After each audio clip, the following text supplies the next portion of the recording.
কালকে হঠাৎ একটা কেকের অর্ডার এসেছিল, এই দেখো ফ্রুট কেক। তো কেকটা বানিয়েছি, চলো তোমাদেরকে কালারটা দেখাই।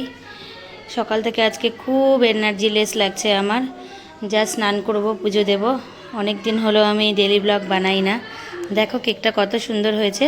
তারপরে কেকটাকে যখন বের করব, প্যাকেট করব, তোমাদেরকে দেখাবো। সেই টেস্টি ইয়াম্মি কেক।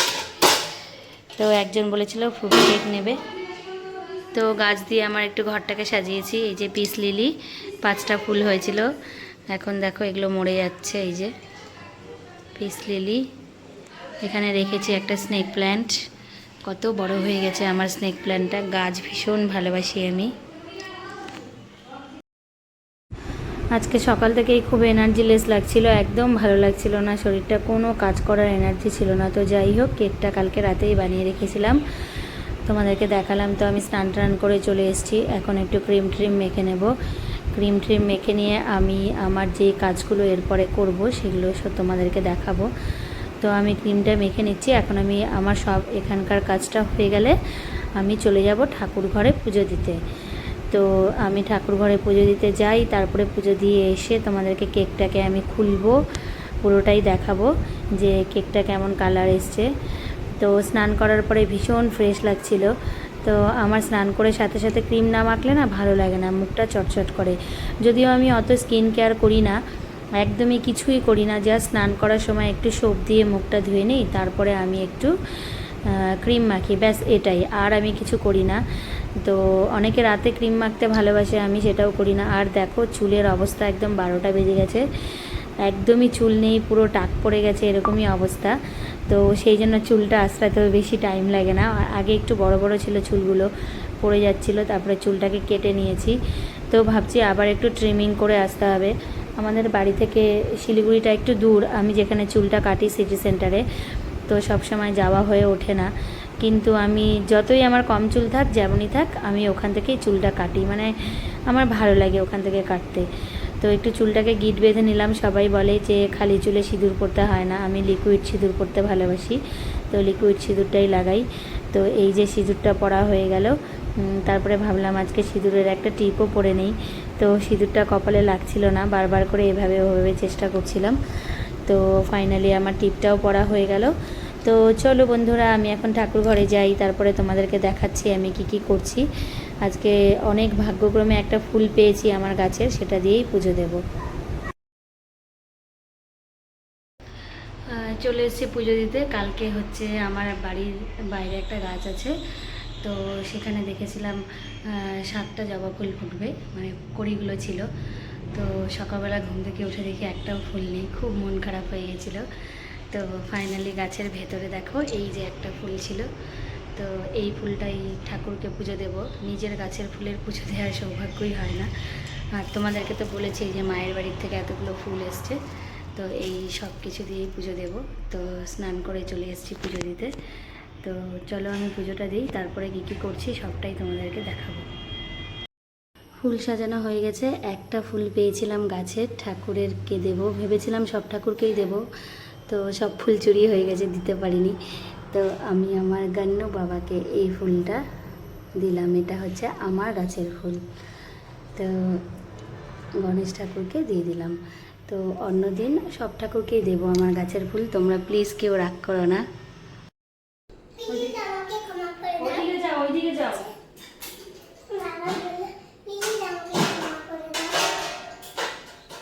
তুমি ওইদিকে যাও।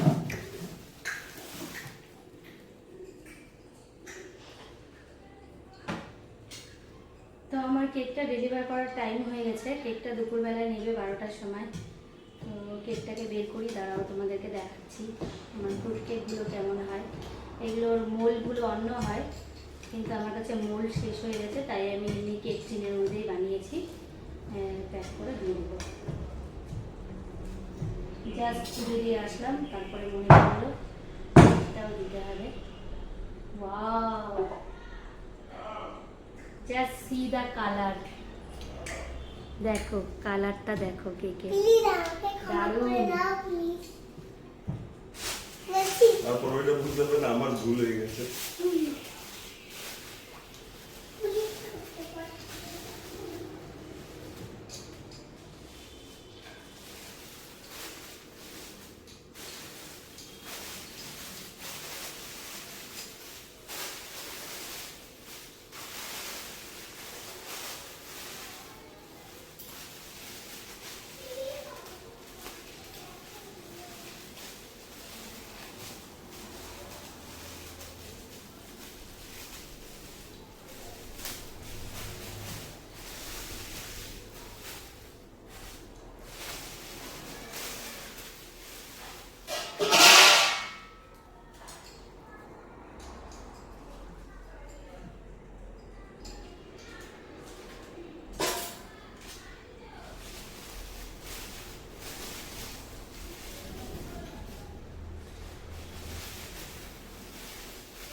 জাস্ট অসাধারণ হয়েছে কেকটা, অসাধারণ।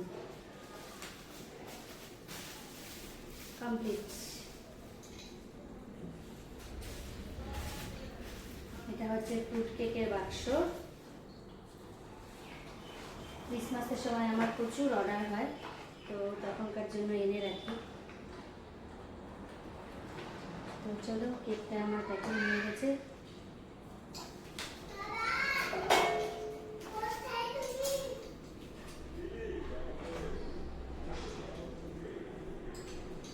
ফাইনালি আমার কেকটা প্যাকিং কমপ্লিট।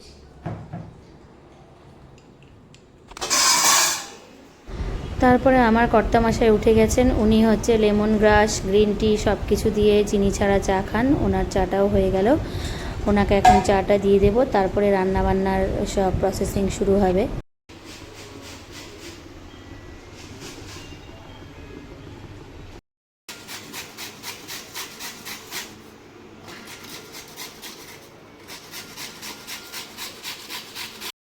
ফাইনালি আমার এখানে মটর ডাল সেদ্ধ বসে গেছে। আর এখানটায় দেখো চাল কুমড়ো। চাল কুমড়োটা কিছুই হয়নি, এখন অনেকটা মজবে। তো আমাদের বাড়িতে কিছুদিন ধরে ভেজ হচ্ছে। তো কেন হচ্ছে কারণটা সবটাই বলবো তোমাদের পরে। প্রায় 16 ডেজ আমাদেরকে ভেজ খেতে হবে। তো এই যে আমার মটর ডাল সেদ্ধ হচ্ছে, আর এইদিকে পনিরটা আছে, এই পনিরটা রান্না হবে। তো সবটাই তোমাদেরকে দেখাবো। চাল কুমড়া ইজ রেডি নাকি? এদিকে কি হচ্ছে? পনির কাটা হচ্ছে। টমেটো দিয়ে কি করবা? ডালে দেবো। ডালে দেবে, আলু কেটে রেখেছে, পনিরে দেবে। আমাদের সুনিতা রানী রান্না করছে। সিদ্ধ হয়ে গেছে মনে হয়, খোলো দেখো।